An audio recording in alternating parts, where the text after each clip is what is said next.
Welcome to Too Fond of Books. My name is Janelle, and I was a reading machine last week. I don't know what happened, but I read 8 books.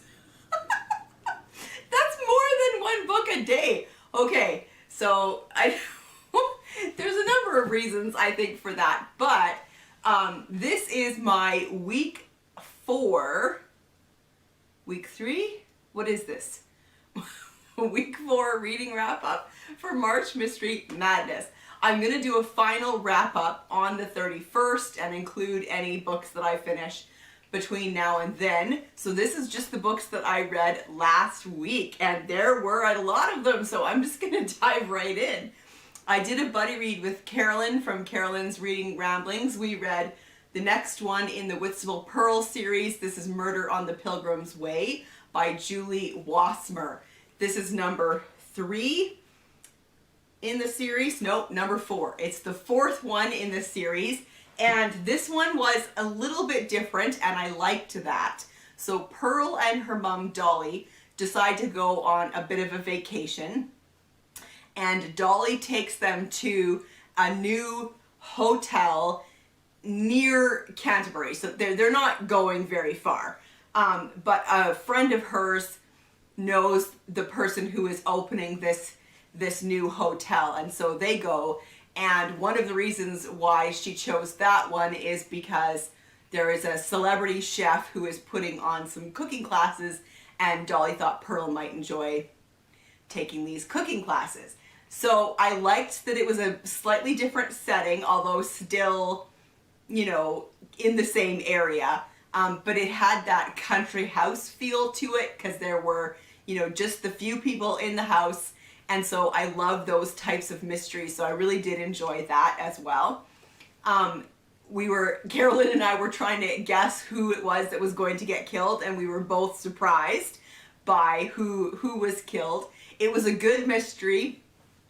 I didn't figure it out. I fell into a trap that as a seasoned mystery reader, I should not have fallen into, but I did. So this was a fun read, and it was definitely fun to talk to Carolyn about this one. We are going to definitely continue in the series. I really enjoy this series. We enjoy the setting. Pearl is an interesting character. She runs a restaurant in Whitstable, and she also runs a private detective agency. And so yeah, it's a fun series. Okay, and then I read Satan in St. Mary's by P.C. Doherty, or Paul Doherty. This was the book that I chose for the M&M game, and this is the very first Hugh Corbett mystery. This is a medieval mystery set in London in 1284, and this was really fun. This was a great introduction to Hugh Corbett as a character. The mystery was good, and you can tell that the author is a historian because there's just so much historical detail that is included in the story, and I really like that. I'm all for it. So, though the bloody, vicious Battle of Evesham in 1258 crushed Simon de Montfort's rebellion and cost him his life, the traitorous movement he founded was never completely eradicated. Decades later, when Edward I became king, he faced considerable opposition. For Simon's followers had gathered in London's teeming warrens and ghettos to scheme murder, treason, and revolt. So that's the background to this story. That is actually also historically accurate. And so a man kills another man and then flees to a church for sanctuary, and the church is the Church of St. Mary Le Beau. And then he commits suicide in the church. Or does he? Hugh Corbett, who is a clerk from the Court of King's Bench. I don't know why I have a hard time saying that, but I do. He gets asked by the king to investigate because the king is fairly certain that there is connections to Simon de Montfort's followers. And so, yeah, it was great. It was, like I said, it was a good introduction to Hugh. Hugh is a man who, I don't know, is kind of a little bit lost still in life. His wife and child died, I think it was 9 years before the events of this book, from the plague, and he is still kind of grieving them. And So yeah, I really did enjoy this, and we'll definitely be continuing with that series. Then I had my In Real Life Mystery Book Club met on Wednesday evening, and our theme for March was Holidays from Hell. So I love how our book club works. We don't choose one book that everybody reads and then we meet to discuss it. We have a theme and people can read whatever they want that fits the theme, and then we all come together, and then what that means is usually we all talk about a different book, or often multiple books, and so you get plenty of like recommendations and ideas from listening to what other people read as well. So I love that that's how our book club works. And so Mysteries from Hell was a great theme, and I actually read 3 books for the book club. I read The Moon Spinners by Mary Stewart. This was fantastic. This was set in Greece, specifically in Crete. This was published in 1962. So we've got Nicola, who is on a holiday, and she's holidaying in a specific location, and she arrives earlier than anticipated, and so instead of going to her hotel, she decides to just kind of take a walk in the surrounding area, the woods and whatever, and she comes upon a pretty injured man, an English man, and a Greek man who seems to be trying to help him. And so she tries to help, and then discovers that they're looking for a third person from their party who is missing. And so it's one of those situations where she just like gets thrown into a situation that she does not understand. And it was great fun. It was great fun. Classic Mary Stewart. I loved the setting of Crete, and it was right on the coast. And so yeah, it was fantastic. I really enjoyed it. I enjoyed the characters. I loved Nicola and how she dealt with the situation that she found herself in. It was a lot of fun. And so yeah, as far as holidays go, it was not the holiday that she was expecting at all. And so then I was curious about the Moon Spinners, if this is true or not. And what Nicola tells Mark is that they are naiads, Naiads, water nymphs. Sometimes when you're deep in the countryside, you meet 3 girls walking along the hill tracks in the dusk spinning. They each have a spindle, and onto these they are spinning their wool, milk white like the moonlight. In fact, it is the moonlight, the moon itself, which is why they don't carry a distaff. They're not fates or anything terrible. They don't affect the lives of men. All they have to do is to see that the world gets its hours of darkness. And they do this by spinning the moon down out of the sky. Night after night, you can see the moon getting less and less, the ball of light waning, while it grows on the spindles of the maidens. Then, at length, the moon is gone, and the world has darkness and rest, and the creatures of the hillsides are safe from the hunter, and the tides are still. Then, on the darkest night, the maidens take their spindles down to the sea to wash their wool, and the wool slips from the spindles into the water and unravels in long ripples of light from the shore to the horizon, and there is the moon again, rising from the sea, just a thin, curved thread, reappearing in the sky.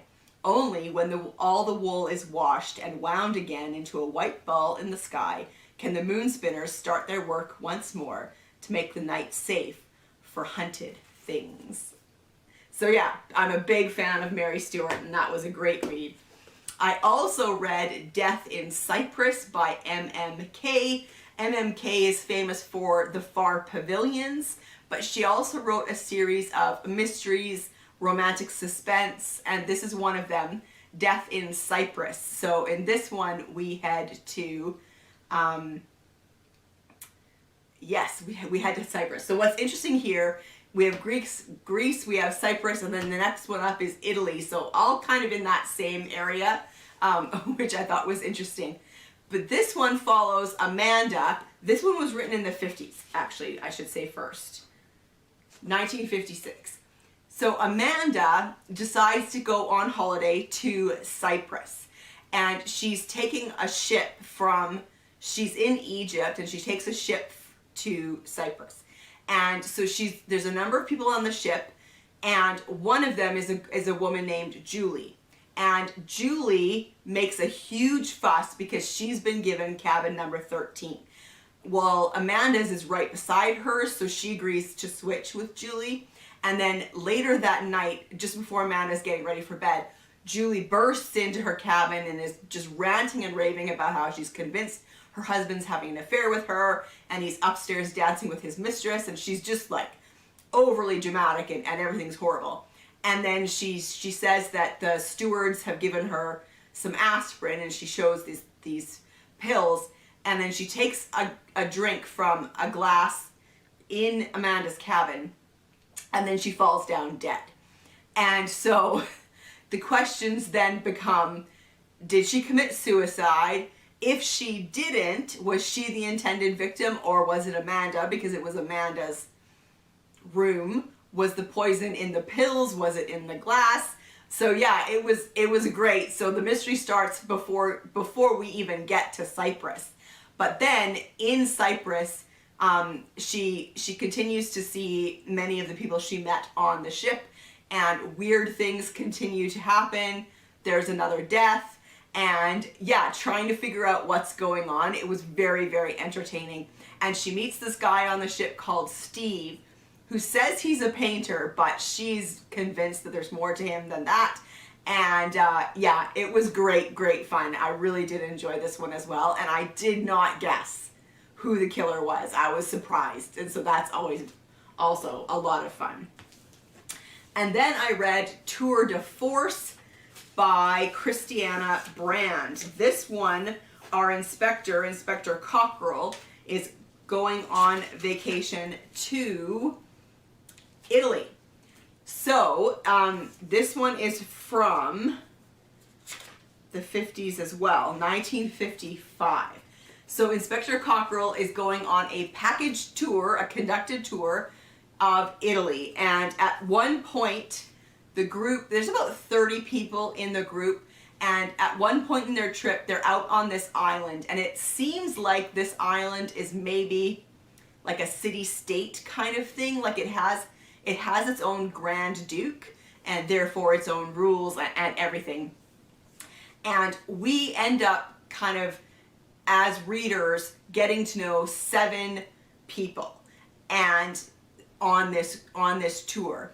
And one afternoon, one of them is found dead in their cabin, and the police, it turns out, are incredibly corrupt, and Inspector Cockrell needs to investigate. And this was just a lot of fun. I enjoyed this one a lot. So here is a picture of the beach, the afternoon of the death, and where our 6 people plus Inspector Cockrell were on the beach, because what makes it so difficult to try and figure out who had the opportunity to kill the person was because everybody was on the beach or on the water for the whole afternoon. So who had the opportunity to go and kill this person? And so yeah, it was great, like, because it was kind of like a locked room, impossible crime. And yeah, just trying to figure out who it was while also navigating the corruptness of the police force and having them just randomly choose someone as the killer and them being hauled off. Like, it was great. Yeah, I really did enjoy this one. It's definitely one of my favorite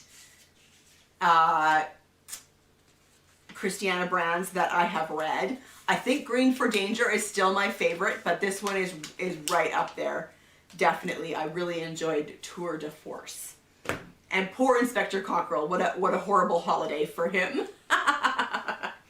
Okay, and then I read Killers of a Certain Age by Deanna Raybourn.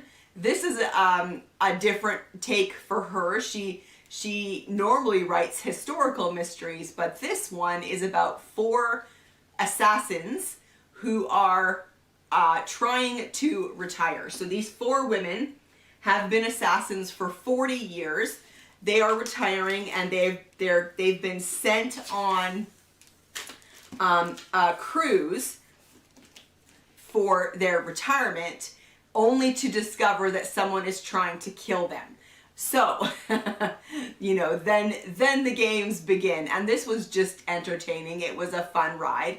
The thing that got the most of my attention was it was a dual timeline. So there's the current day, and then there's like 40 years ago. Here's what's interesting. The current timeline is told in the first person. Past tense, first person.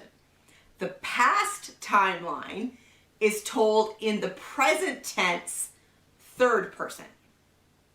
It was really crazy. Like, why wasn't the past timeline told in the past tense?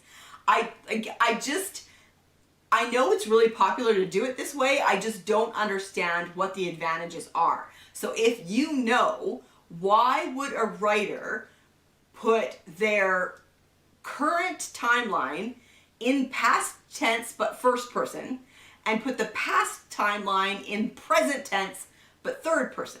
Because I've seen where first person present tense is used because it is immediate and you have this connection with a first person narrator. So the present tense is often used by a writer because it is immediate and immersive. And so then it is also often paired with the first person narration because the reader can feel an immediate connection to them. But it's the past timeline that's in the present tense, but it's in the third person. I don't know. Does anybody else notice this stuff and wonder and ask these questions? If you know why, I would love to know. So let me know in the comment section your thoughts about that, because I find that fascinating. I also read Death at the Dance, which was also my M&M pick. So this is book number 2 in the Lady Eleanor Swift series by Verity Bright, and I loved it. This was a reread. I loved it. It was 5 stars the first time, and it was 5 stars again. This is just such an entertaining story. It's set in 1920. Lady Eleanor Swift is invited to a masked ball at a neighboring estate, Lord and Lady Langham. She's looking for their son Lancelot, because the two of them kind of have this possible relationship going on.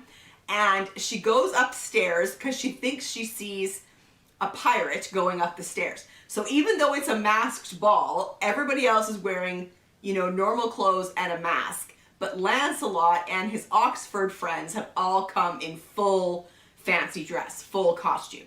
And so she's been told that Lancelot is a pirate, and she sees a pirate disappearing up the stairs. And so she goes up and she goes into a room, it's a study, and she discovers Lancelot kind of hovering over a body.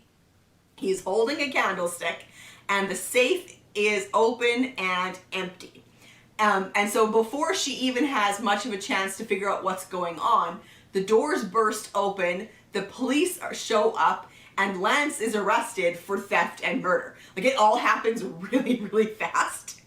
So, so then of course she's got to try and figure out what's going on, try to clear his name. His parents ask for her help.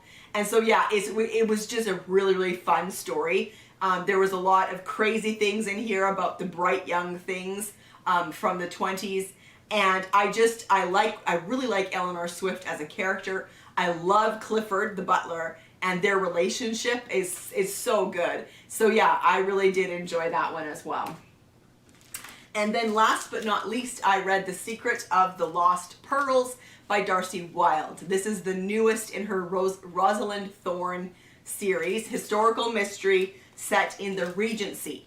However, this book in the series, it's February 1920. The king has died, and the Prince Regent is now King George IV. I think it's the 4th. So this is the 6th one in the series. So Technically, this one isn't in the Regency anymore. Where it's, I guess we should just say it's a Georgian historical mystery. But yeah, this one was good. As someone that Darcie knew from school asks for her help. Some pearls have gone missing, and so she looks into that situation, only to discover a lot of other things are also going on. It was complicated and messy and very entertaining, and I did not guess the killer in this one either. So yeah, that's what I've been reading. I had a great reading week. I read so many books and some really good ones as well. So how was your reading week?